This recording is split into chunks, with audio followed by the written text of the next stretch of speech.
Good morning. It is 6:38 a.m. on Monday, July 8th, 2019. I'm Christiana Ellis and I just got up. This is 5 more minutes. ah, ah, I don't know what that's all about. On Saturday, I went to go see the new Spider-Man movie, Spider-Man Far From Home. And apparently, if you listen to Kevin Feige, who is in charge of these things, Spider-Man Far From Home is the official end of the Marvel Cinematic Universe phase 4? 3. It's either, I can't remember now. It doesn't matter. Who cares? Um, I don't know why it's so important to officially divide it into phase. So, well, okay, now that I'm into it, phase, so Avengers was the end of phase 1. I don't know. I don't care. Okay, so anyway, I'm talking about the new Spider-Man movie.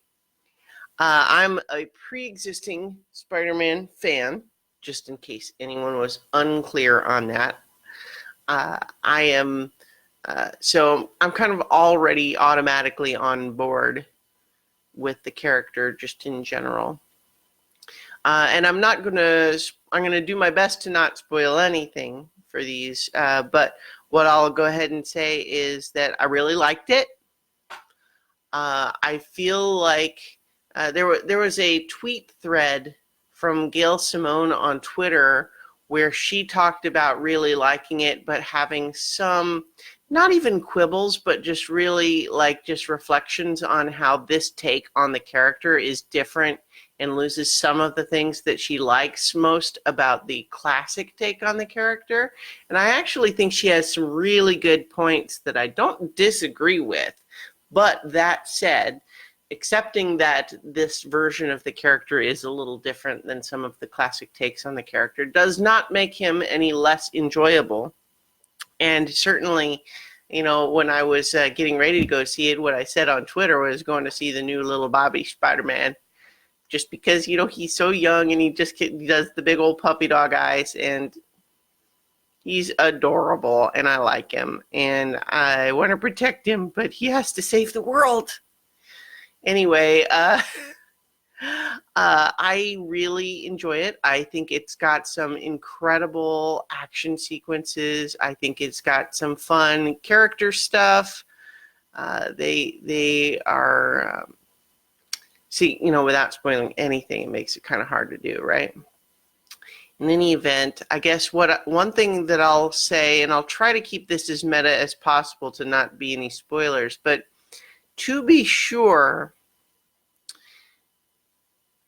telling a comics story has got to be a constant challenge, in the sense of you've got comic book purists who demand to be satisfied, but also want to be surprised. And then you've got the people who don't know anything about anything, and they're just going to see a movie. For all you know, they haven't even seen the other MCU movies.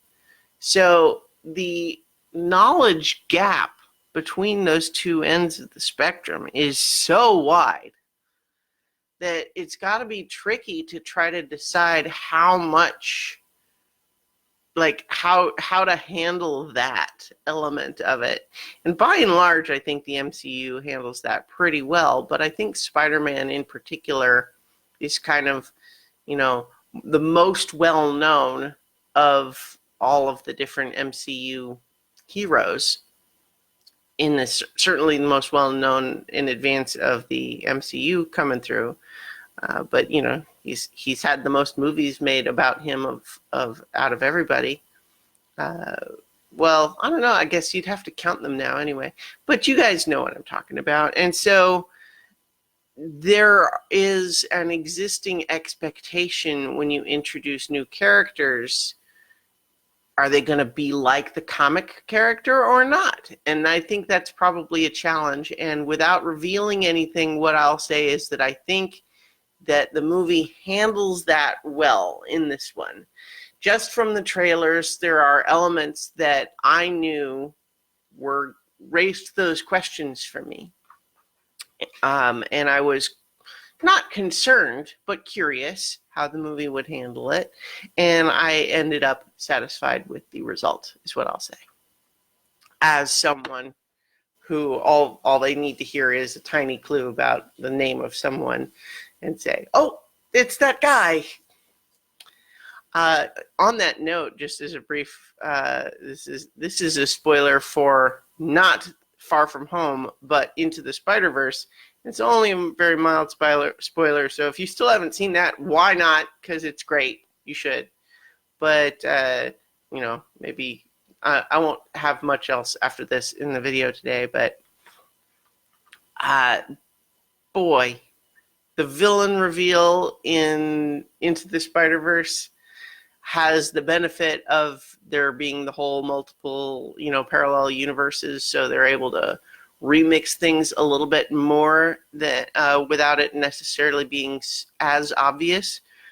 But the Doc Ock reveal in that movie has to be one of my favorite moments in any movie ever. It's just incredible because I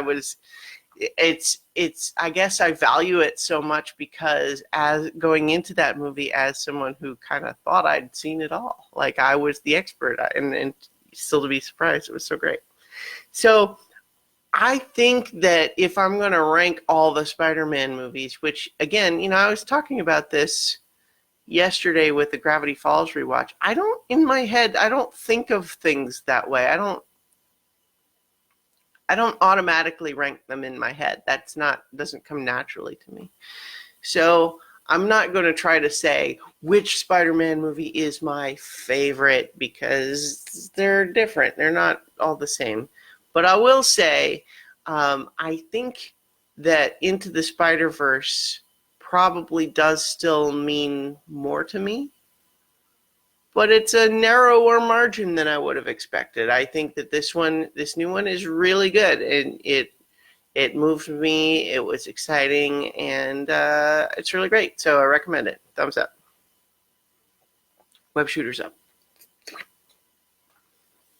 And so I'll talk to you all tomorrow for 5 more minutes.